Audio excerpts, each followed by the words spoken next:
अगर प्रेगनेंसी के दौरान गर्मियों में आपको चक्कर आ रहे हैं, आपको बहुत ज्यादा कमजोरी लग रही है, आपके पैरों में अगर स्वेलिंग आ रहा है, बार बार डिहाइड्रेशन हो रहा है, या आपको आपके बेबी का मूवमेंट कम महसूस हो रहा है, तो ये सिर्फ गर्मी का असर समझकर आपको इग्नोर नहीं करना चाहिए। ये सीरियस हो सकता है।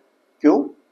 क्योंकि गर्मी के मौसम में प्रेगनेंसी के दौरान शरीर पर, प्रेग्नेंट लेडी के शरीर पर स्ट्रेस कई गुना बढ़ जाता है, और अगर आप सही से केयर नहीं करोगे तो आपको डिहाइड्रेशन हो सकता है, आपका बीपी कम हो सकता है, आपको पेशाब में इंफेक्शन हो सकता है, एंड हीट एग्जॉशन हो सकता है, जिसको नॉर्मल भाषा में बोल सकते हैं कि लू लग सकता है।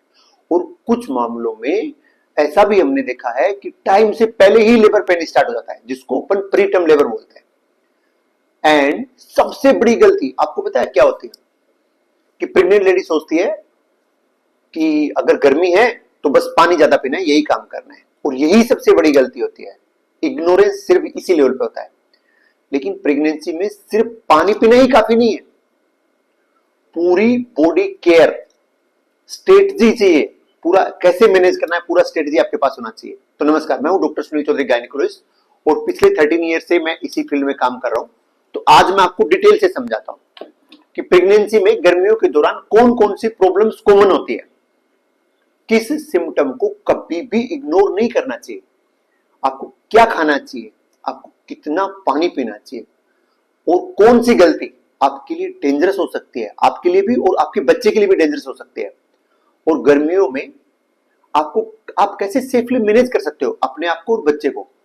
तो सबसे पहले ये समझिए कि प्रेगनेंसी के दौरान आपके शरीर का टेम्परेचर पहले के कंपेयर में थोड़ा सा वैसे ही ज्यादा रहता है। जब आप प्रेग्नेंट नहीं थे उसके कंपेयर में जब अभी आप प्रेग्नेंट हो तो आपके शरीर का टेम्परेचर पहले ही थोड़ा सा ज्यादा रहता है। क्यों? क्योंकि आपके शरीर में अभी ब्लड सर्कुलेशन ऑलरेडी बढ़ चुका है, मेटाबॉलिज्म ऑलरेडी बढ़ चुका है, और बेबी की ग्रोथ के लिए आपका शरीर एक्स्ट्रा मेहनत कर रहा है कि बच्चे का ग्रोथ अच्छे से हो। और जब बाहर की गर्मी बढ़ जाएगी, मतलब गर्मी का मौसम आ गया, तो बॉडी को टेम्परेचर कंट्रोल करने में ज्यादा जोर लगाना पड़ता है। इसलिए प्रेग्नेंट महिलाओं को गर्मियों के दौरान ज्यादा स्वेटिंग, ज्यादा पसीना आना, ज्यादा थकावट फील होना, ज्यादा कमजोरी फील होना और डिहाइड्रेशन, ये चार चीजें ज्यादा महसूस हो सकते हैं। तो अब ध्यान से समझिए, प्रेगनेंसी में डिहाइड्रेशन सिर्फ प्यास लगने का नाम नहीं है। डिहाइड्रेशन मतलब पानी का कमी होना। ओके, तो डिहाइड्रेशन सिर्फ प्यास लगने को नहीं बोलते कि डिहाइड्रेशन हो गया। अगर आपके शरीर में पानी कम हो गया तो आपके शरीर के अंदर जो ब्लड है उसका वॉल्यूम भी प्रभावित होगा, एंड उसका वॉल्यूम प्रभावित होगा तो आपके बच्चे को ब्लड सप्लाई भी कम हो जाएगी, एंड बच्चे को ब्लड सप्लाई कम हो जाएगी तो आपको पता है कि बच्चे को नुकसान हो सकता है, उसकी ग्रोथ पे असर पड़ सकता है। और इसी कारण की वजह से कुछ महिलाओं को, क्योंकि ब्लड का वॉल्यूम कम हो गया, इसी कारण महिलाओं को चक्कर आना, उनका ब्लड प्रेशर कम होना, धड़कन तेज होना, बार बार दिल से धड़क धड़क धड़क हो रहा है, सिर दर्द होना, या कई बार ऐसा भी देखा गया है कि वो लोग बेहोश भी हो जाते हैं। और अब जो मैं बताने वाला हूं वो बहुत ही महत्वपूर्ण बात है। अगर आपके शरीर में डिहाइड्रेशन ज्यादा बढ़ जाए, अगर आपके शरीर में पानी का कमी ज्यादा हो जाए, तो कई बार बच्चेदानी कॉन्ट्रैक्ट होना स्टार्ट हो जाती है, आपको यूट्रस कॉन्ट्रैक्ट करना स्टार्ट कर देगा, मतलब लेबर पेन जैसी स्थिति बन जाएगी, एंड कुछ महिलाओं में तो टाइम से पहले डिलीवरी भी हो जाती है। इसलिए गर्मियों के दौरान प्रेगनेंसी को आपको हल्के में बिल्कुल नहीं लेना चाहिए, आपको बहुत सीरियस रहना चाहिए इसके लिए। एंड सबसे पहला और सबसे महत्वपूर्ण नियम, अगर मैं एक ही चीज की बात करूं तो वो है हाइड्रेशन। आपको अपने शरीर में हाइड्रेशन मेंटेन रखना चाहिए।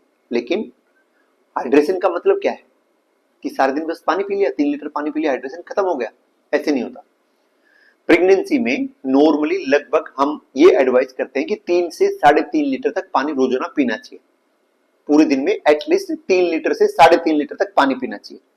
लेकिन सिर्फ पानी से काम नहीं चलेगा, इसके अलावा आपको ओआरएस, नारियल पानी, छाछ, नींबू पानी, एंड घर पे अगर आप और कोई भी ऐसा पानी या जूस बनाते हो तो वो आपको जरूर लेना चाहिए। लेकिन सबसे बड़ी गलती लोग क्या करते हैं पता है?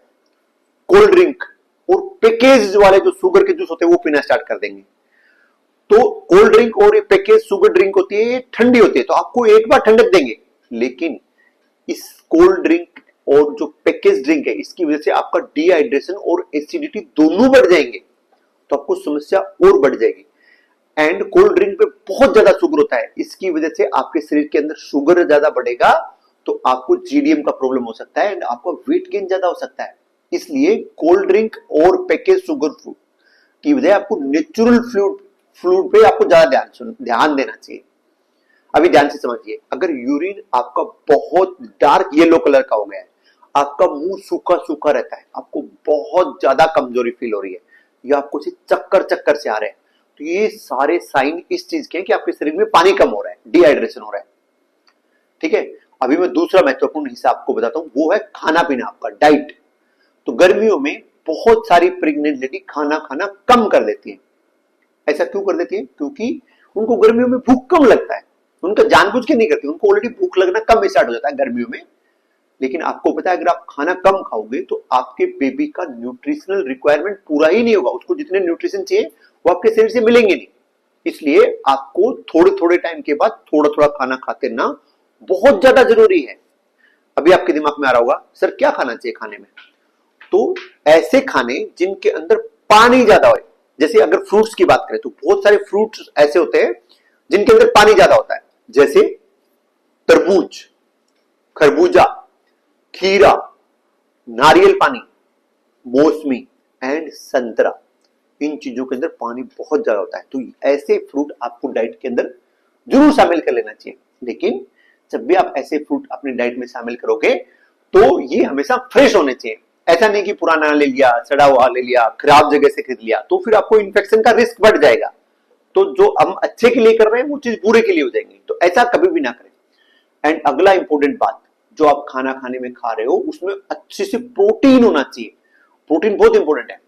कई महिलाएं गर्मियों में सिर्फ सारे दिन फ्रूट खा के रह जाती है, लेकिन उनमें क्या होगा, बाद में प्रोटीन का कमी हो जाएगा। प्रोटीन का कमी होगा तो उनको वीकनेस एंड मसल फैटिक, सारे दिन मसल थकी थकी फील होंगी। इसलिए जिन जिन चीजों के अंदर प्रोटीन होता है वो चीजें जरूर खाएं, अपनी डाइट में शामिल करें। तो प्रोटीन किस में होता है, जैसे दाल, पनीर, दही, अंडे, चने, जो चने होते हैं वो, एंड स्प्राउट्स जो होते हैं, इन चीजों के अंदर बहुत अच्छा प्रोटीन होता है। और जो बात अभी मैं बताने जा रहा हूं वो हर प्रेग्नेंट महिला को पता होनी चाहिए। आपके दिमाग में आ रहा होगा ऐसी क्या बात है सर, तो वो बात यह है कि गर्मी के दौरान फूड पॉइजनिंग, मतलब खाना खाने की वजह से पेट खराब होना, फूड पॉइजनिंग एंड स्टोक, आपके पेट के अंदर इंफेक्शन होने का रिस्क बहुत बढ़ जाता है। इसलिए बाहर का अनहाइजीनिक फूड आपको अवॉइड करना चाहिए। ऐसे गंदी जगह से जो रेडी साइड में लगे हुए हैं, ऐसे स्ट्रीट जूस, जो रोड के किनारे जूस बनाते होते हैं, जो कटे हुए फ्रूट से फ्रूट सलाद बना के देते हैं, आउटसाइड किसी सस्ते होटल पे आप खाना खा रहे हो या पुराना खाना खा रहे हो, ऐसी गलती बिल्कुल ना करें गर्मी के दौरान। इससे आपको क्या होगा, इससे आपको लूज मोशन हो जाएंगे, दस्त लग जाएंगे एंड वोमिटिंग भी आपको होना स्टार्ट हो जाएगा। वोमिटिंग मतलब आपको उल्टी होना स्टार्ट हो जाएगी। और प्रेगनेंसी में अगर आपको उल्टी होना स्टार्ट हो गया तो आपके शरीर में जो पानी का कमी ऑलरेडी हो चुका है वो बहुत ज्यादा खतरनाक हो सकता है। एंड तीसरी इंपॉर्टेंट बात करें तो अगर आपको ज्यादा गर्मी में जाना पड़ता है, जिसको हीट एक्सपोजर बोलते हैं, तो दोपहर की तेज धूप में बिल्कुल ना जाए। मेनली सुबह 11 बजे से लेकर शाम के 4 बजे तक का धूप बहुत ज्यादा खतरनाक होता है। अगर इमरजेंसी में आपको बाहर जाना भी पड़े तो आप कॉटन के क्लॉथ पहन के जाए एंड लाइट कलर के कपड़े पहने, जिससे आपको कम गर्मी लगेगा। एंड अम्ब्रेला एंड कैप लेना बिल्कुल ना भूलें, इससे आपको हीट का एक्सपोजर काफी कम होगा। अगर आप बहुत ज्यादा टाइट कपड़े पहन लोगे एंड सिंथेटिक कपड़े पहनोगे तो आपके शरीर के अंदर हीट ज्यादा बढ़ जाएगी। इसलिए ध्यान से समझिए, प्रेगनेंसी में अगर स्वेलिंग आ रहा है, मतलब पैरों में अगर सूजन आ रहा है, तो आपको इस चीज का ध्यान रखना चाहिए। ये चीज गर्मियों में ज्यादा बढ़ सकती है। क्यों बढ़ सकती है? क्योंकि गर्मी के अंदर जो ब्लड वेसल्स हैं आपके शरीर के, वो ब्लड वेसल का डायमीटर बढ़ जाता है, ब्लड वेसल का डायमीटर बढ़ जाता है। एंड अगर अभी पानी का और कमी हो जाएगा तो आपको हेडेक होना स्टार्ट हो जाएगा, आपको धुंधला दिखना स्टार्ट हो जाएगा एंड बीपी भी बढ़ जाएगा। तो ये सिर्फ गर्मी ही नहीं है, ये प्रेगनेंसी के अंदर हाइपरटेंशन मतलब बीपी बढ़ना और प्री एक्लेम्पसिया के संकेत भी हो सकते हैं। तो अगर आपको पैरों में स्वेलिंग आ रहा है तो उसको कभी अवॉइड ना करें, बहुत ज्यादा ध्यान देने का जरूरत है। आपको ऐसे लगेगा कि गर्मी की वजह से पैरों में स्वेलिंग हो रहा है, लेकिन रियल में क्या हो रहा है, वो किसकी वजह से हो रहा है? बीपी की वजह से हो रहा है। और अगला इंपॉर्टेंट बात, गर्मियों में यूरिन इन्फेक्शन भी बहुत ज्यादा बढ़ जाता है क्योंकि शरीर में ऑलरेडी पानी का कमी है। तो यूरिन इन्फेक्शन के रिस्क को भी अपने को कम करना है। तो यूरिन इन्फेक्शन आपको हुआ है नहीं हुआ इसका कैसा पता चलेगा? अगर जब आप यूरिन पास करते हो, यूरिन पास करते टाइम अगर आपके पेशाब में जलन हो रहा है, पहली बात, अगर आपको पेशाब बार बार करना पड़ रहा है या आपके लोअर एब्डोमेन में ज्यादा पेन हो रहा है और उसके साथ अगर फीवर भी आ रहा है तो आपको तुरंत डॉक्टर से मिलना चाहिए। ठीक है, वो आपको यूरिन में इन्फेक्शन हो जाता है। और अगर यूरिन में इन्फेक्शन, जिसको यूटीआई बोलते हैं, यूटीआई प्रेगनेंसी में एक सीरियस कॉम्प्लिकेशन बन सकता है। अभी बात करते हैं एक्सरसाइज की। तो गर्मियों के दौरान हैवी वर्कआउट बिल्कुल ना करें। ज्यादा वर्कआउट करोगे तो ज्यादा डिहाइड्रेशन होगा। लेकिन पूरे दिन, ऐसा भी नहीं है कि पूरे दिन आप बेड रेस्ट कर रहे हो, सारे दिन लेटे हो, ऐसा भी नहीं करने का। हल्का फुल्का आप वॉक कर सकते हैं, थोड़ी बहुत आप स्ट्रेचिंग कर सकते हैं, आप ब्रीथिंग एक्सरसाइज भी कर सकते हैं। ये आपके प्रेगनेंसी के लिए अच्छी रहेगी। लेकिन आउटडोर एक्सरसाइज अगर आपको करना है तो या मॉर्निंग में तो सुबह जल्दी करें, सुबह 6-7 बजे करें या शाम को 7-8 बजे के बाद करें, वो आपके लिए फायदेमंद रहेगा। और अभी जो मैं बात बताने वाला हूं वो तो बहुत ही इंपॉर्टेंट है। प्रेगनेंसी में ओवर हीटिंग, अगर आप ज्यादा गर्मी में काम कर रहे हो तो ये आपके बच्चे के लिए भी नुकसानदायक है। इसलिए ज्यादा गर्म पानी से बात ना लें। कुछ लोगों को आदत होता है कि वो गर्म पानी से नहाते हैं, तो ज्यादा गर्म पानी से बात ना करें। कुछ लोग स्टीम बात लेते हैं, बिल्कुल ना लें। एंड गर्म वातावरण में काम करना अवॉइड करें, ये बहुत इंपॉर्टेंट है। अभी बात करते हैं, कुछ पेशेंट बोलते हैं सर गर्मियों में कितना सोना चाहिए, है ना? तो गर्मियों में स्लीप डिस्टर्बेंस मतलब नींद टाइम से नहीं आना बहुत कॉमन है। एंड जब नींद आती है तो बार बार पसीना आता है, रेस्टलेसनेस होता है, पैरों में क्रैम्प्स आते हैं एंड डिस्कंफर्ट होता है गर्मी की वजह से। इसकी वजह से आपकी नींद खराब हो जाती है। लेकिन अच्छी नींद आना प्रेगनेंसी में बहुत जरूरी है। ये आपके शरीर का इससे रिकवरी होगा और बेबी के ग्रोथ के लिए भी बहुत जरूरी है। इसलिए जिस रूम में आप सो रहे हो कोशिश करें उस रूम को ठंडा रखने का कैसे भी। सेकंड, लूज क्लोथ्स पहने, लूज कॉटन के कपड़े पहने। और सोना, जब आप सोने जा रहे हो बेड पे, उससे पहले हैवी मील, बहुत ज्यादा खाना ना खाएं, इससे आपको और ज्यादा गर्मी लगेगी। और सबसे बड़ा मिथ पता है क्या है? क्या प्रेगनेंसी में एसी चलाना नुकसान करता है? बहुत सारे पेशेंट पूछते हैं सर क्या प्रेगनेंसी में हम एसी के नीचे सो सकते हैं? तो उसका आंसर है यस, आप सो सकते हैं। प्रेगनेंसी में एसी कोई भी नुकसान नहीं करता। एंड अगर टेम्परेचर कंफर्टेबल है तो आपके लिए भी एसी बिल्कुल सेफ है, आपको कोई समस्या नहीं होने वाली है। असली समस्या कहां पर है? ओवर हीटिंग का। अगर आपके शरीर का टेम्परेचर बहुत ज्यादा बढ़ गया तो समस्या है। कूलिंग का प्रॉब्लम नहीं है। अगर आप 18 डिग्री 20 डिग्री भी एसी का टेम्परेचर रख रहे हो तो उससे कोई प्रॉब्लम नहीं होने वाला है, ना आपको प्रॉब्लम होगा ना बच्चे को प्रॉब्लम होना। और कुछ सिम्टम ऐसे होते हैं जिनको कभी भी इग्नोर नहीं करना चाहिए, चाहे गर्मी हो चाहे सर्दी हो। मेनली गर्मियों में तो आपको कभी भी अवॉइड नहीं करना चाहिए। वो पता है आपको कौन कौन से? पहला, मान लो अगर आपके बेबी का मूवमेंट कम हो गया है, जितना पहले कर रहा था उसका मूवमेंट कम हो गया, आपको बार बार चक्कर आने लग गए, आपको बहुत ज्यादा सिर दर्द हो रहा है, आपको बहुत ज्यादा फीवर आ रहा है, आपको लगातार वोमिटिंग हो रहा है, लूज मोशंस हो रहे हैं एंड आपको ऐसे लग रहा है कि शरीर में पानी का काफी कमी हो गया है या आपके पेट में नीचे से दर्द स्टार्ट हो गया है, तो ऐसी सिचुएशन में बिना लेट के आपको डॉक्टर से तुरंत मिल लेना चाहिए। ये बहुत इंपॉर्टेंट बात है। एंड अभी इंपॉर्टेंट एक बात करते हैं इमोशनल हेल्थ की, आपके मानसिक स्वास्थ्य की अपन बात करते हैं। तो गर्मियों में डिस्कंफर्ट की वजह से, है ना, आरामदायक सिचुएशन है, इसकी वजह से मदर को कई बार इरिटेबिलिटी बढ़ जाता है, वो ऐसे चिड़चिड़ी रहना शुरू हो जाती है, उसको तनाव ज्यादा हो जाता है। तो प्रेगनेंसी में क्या होता है, मूड स्विंग पहले से होते हैं और जैसे ही उसका शरीर का टेम्परेचर बढ़ेगा तो ये चीजें ज्यादा बढ़ जाएंगी।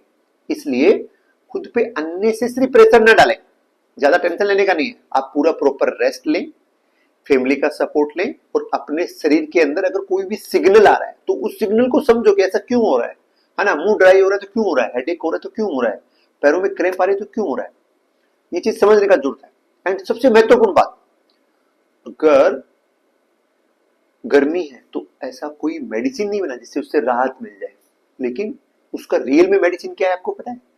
आपने पानी पीते रहना है, अच्छे न्यूट्रिशन लेना है, अच्छे से रेस्ट लेना है, टेम्परेचर का ध्यान रखना है, जहां पे आप सोते हो वहां पे टेम्परेचर सही हो। और कोई भी अगर आपके शरीर में एबनॉर्मल आ रहा है तो तुरंत आपको डॉक्टर से जाके मिल लेना चाहिए। याद रखिए, प्रेगनेंसी में गर्मी को इग्नोर करना समझदारी वाली बात नहीं है, क्योंकि कई बार छोटी सी लापरवाही की वजह से बहुत बड़ा कॉम्प्लिकेशन हो जाता है। क्या क्या कॉम्प्लिकेशन हो सकते हैं वो मैंने आपको ऑलरेडी बता दिया है। इसलिए गर्मी के मौसम में अपने शरीर को एक्स्ट्रा सावधानी, एक्स्ट्रा केयर दीजिए। जैसे रिपीट कर रहा हूं मैं, आप पानी पीते रहिए, ओवर ईटिंग से बचिए, कोई भी अनयूजुअल सिम्टम हो तो तुरंत डॉक्टर के पास मिलिए, क्योंकि हेल्दी माँ ही हेल्दी बेबी की सबसे बड़ी ताकत है। अगर माँ हेल्दी होगी तभी बेबी हेल्दी मिलेगा। अगर माँ ही ठीक नहीं है तो बच्चा भी ठीक नहीं हो सकता। तो ये सब कुछ था कि आपको गर्मी में क्या करना चाहिए। अगर आपका अभी भी कोई भी क्वेश्चन जिसका मैं आंसर मेरी वीडियो में कवर नहीं कर पाया तो आप मुझे कमेंट करिए, मैं उसका तुरंत रिप्लाई करूंगा। एंड अगर आपका और भी कोई क्वारी है प्रेगनेंसी से रिलेटेड तो जस्ट आप मैसेज करें, मैं उसका पूरा रिप्लाई खुद करूंगा या मेरा टीम को करने का कोशिश रहेगा। अगर ये वीडियो आपको अच्छा लगा हो तो आप लाइक कर सकते हैं, सब्सक्राइब कर सकते हैं एंड बेल बटन पे जाके ऑल पे क्लिक कर सकते हैं। एंड मोस्ट इंपोर्टेंट, अगर आपकी कोई दोस्त प्रेग्नेंट है तो ये वीडियो उसके साथ आप जरूर शेयर करें। ऐसा ना हो कि वो कोई गलती कर दे और उसके बच्चे को नुकसान हो जाए, तो उस तक ये पहुंचना, वीडियो पहुंचना बहुत जरूरी है। तो अगर आप यहां तक ये वीडियो देख रहे हो तो आपको बहुत बहुत धन्यवाद। मिलते हैं नेक्स्ट वीडियो में, आप अपना ध्यान रखिए।